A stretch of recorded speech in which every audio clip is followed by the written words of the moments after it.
You sit there staring at the unfinished tasks piling up around you, feeling a quiet, crushing shame because you secretly believe you are just lazy and fundamentally broken. But I promise you, the exhaustion pinning you down is not laziness. It is terror. Before we unpack this heavy burden you have been carrying, I invite you to subscribe to the Psyche Unfolding, so we can continue these quiet, late-night conversations and navigate the depths of your mind together. Let us talk about that heaviness. You know the exact feeling I am describing. It is a physical weight, like wearing a heavy coat woven entirely from solid lead. You lie in your bed or sit quietly at your desk, perfectly still, while your heart beats violently against your ribs. To the outside observer, you look entirely at peace, entirely at rest. They might look at your stillness and call you idle. They might wonder why you simply cannot just stand up and start moving. And the most painful part is that you look at yourself and wonder the exact same thing. You call yourself terrible names in the quiet isolation of your own mind. You label yourself useless, undisciplined, broken, and unmotivated. You watch the sunlight slowly move across the floorboards, measuring the hours you have wasted, and the guilt wraps around your throat like a tightening hand. You feel as though you are sinking into dark water, completely unable to swim upward, paralyzed, while the rest of the world effortlessly glides by. Imagine a magnificent ship, built to sail across vast oceans, but it is anchored in the harbour with a dozen heavy iron chains. The internal engines are roaring at full capacity, burning through fuel at an astonishing rate, the giant propellers violently churning the water into white foam. But because the chains are holding it tightly to the dock, the ship does not move even a single millimeter. The amount of energy being consumed is staggering, yet the outward physical result is absolute zero. This is the exhausting reality of your internal perfectionism. Your mind is burning through massive reserves of emotional and mental fuel, endlessly calculating every possible mistake, anticipating every judgment, and running through 1,000 failure scenarios before you even begin. By the time the sun sets, you are physically drained, completely hollowed out by the sheer agonizing effort of thinking. And because you have nothing physical to show for this immense expenditure of energy, the shame only deepens. But I need you to listen to me very carefully right now. You are not lazy. Laziness is apathy. Laziness is a profound and peaceful lack of care. A truly lazy person feels no internal friction, no agonizing guilt, no burning anxiety about the things they leave undone. A lazy person is comfortable in their inaction, enjoying the empty hours without a second thought. But you are not comfortable, are you? You are in deep, silent agony.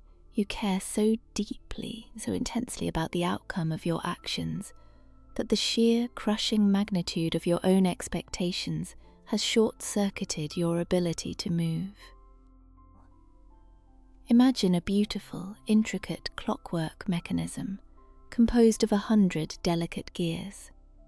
If you wind the mainspring too tightly, pushing the metal beyond its natural limit, the entire system completely locks up. The tension side is immense, the stored energy is massive and volatile, but the hands on the face of the clock do not tick forward. They are entirely frozen. That is exactly what your mind is doing right now. You have wound the key of your own expectations so impossibly tight that the gears of your will have jammed. You are not empty of energy. You are overflowing with an anxious, paralyzing tension that has nowhere to escape. You are fighting a violent, exhausting war inside your head while sitting perfectly still on a chair. This paralysis is born from a quiet, insidious shadow. I am not talking about the glamorous, superficial kind of perfectionism that makes people arrange their belongings neatly or polish their finished work until it shines. No, this is the dark, subterranean perfectionism that completely stops you from even making the very first mark on a blank canvas. It stands before you like a towering, unscalable wall of solid ice. You look up at the sheer, vertical drop, at the impossible, godlike standard you have set for yourself, and your mind calculates the risk. It whispers to you that if you cannot scale the entire frozen wall in one flawless, magnificent leap, it is much safer to simply remain sitting in the cold snow at the bottom. Let us look closer at this shadow. What is it that you are actually terrified of? It is not the physical work itself. The actual physical acts required of you are often incredibly simple. Lifting a pen, walking through a doorway, speaking a single sentence, moving an object from one place to another. The terror comes from the immense vulnerability of creation. When an idea exists only in your imagination, it is flawless.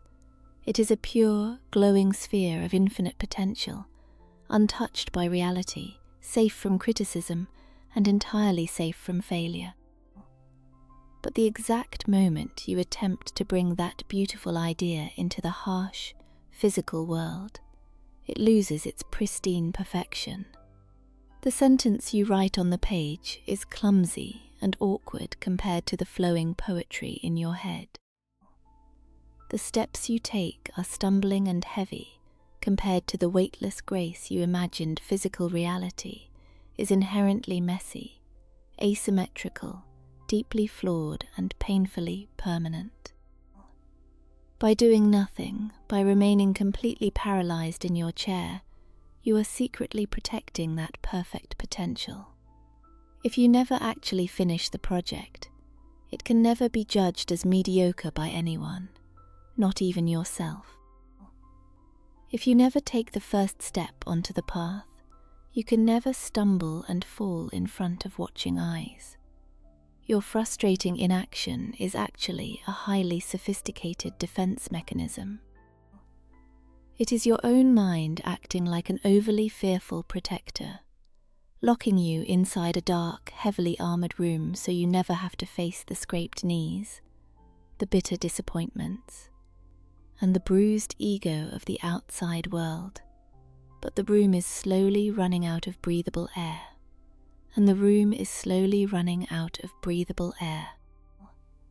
You have somehow convinced yourself that anything less than absolute, unquestionable mastery is a total and humiliating failure.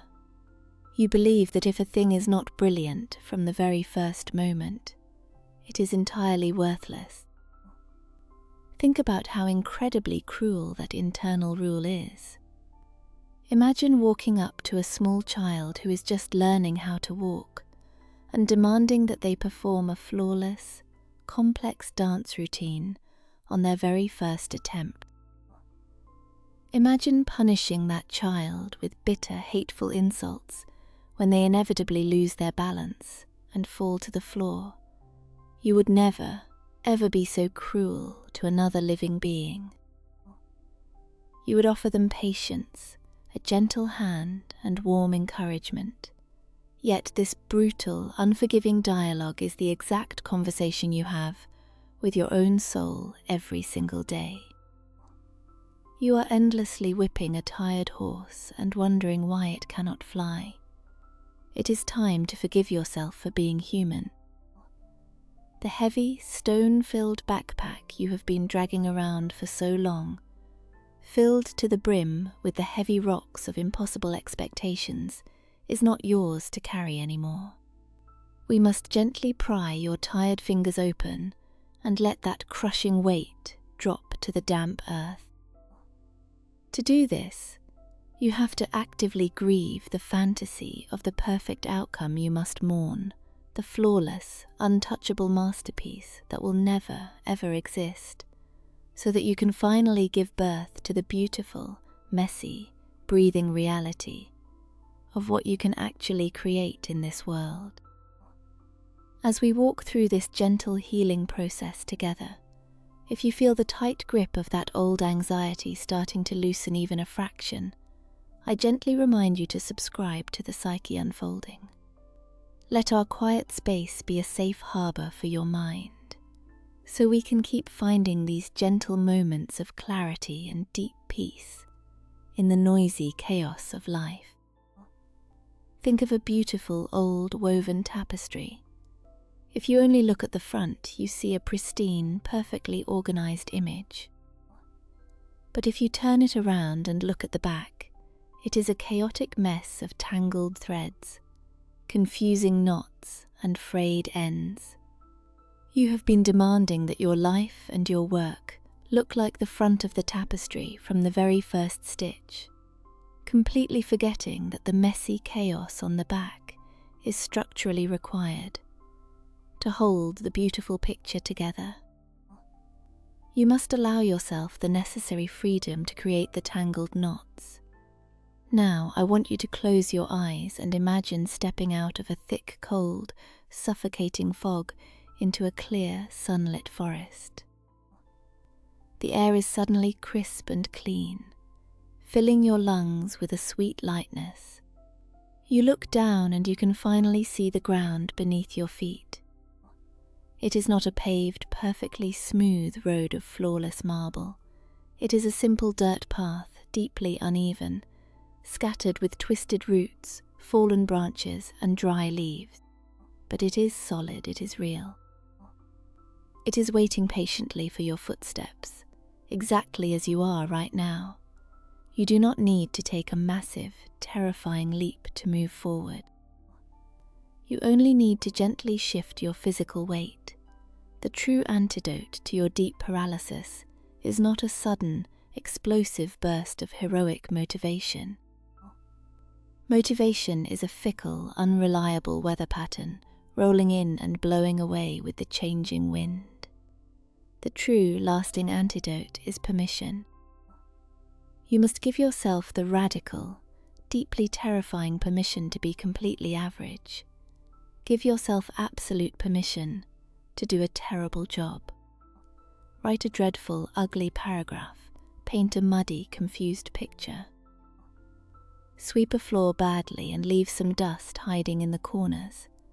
Make a decision that is only halfway right.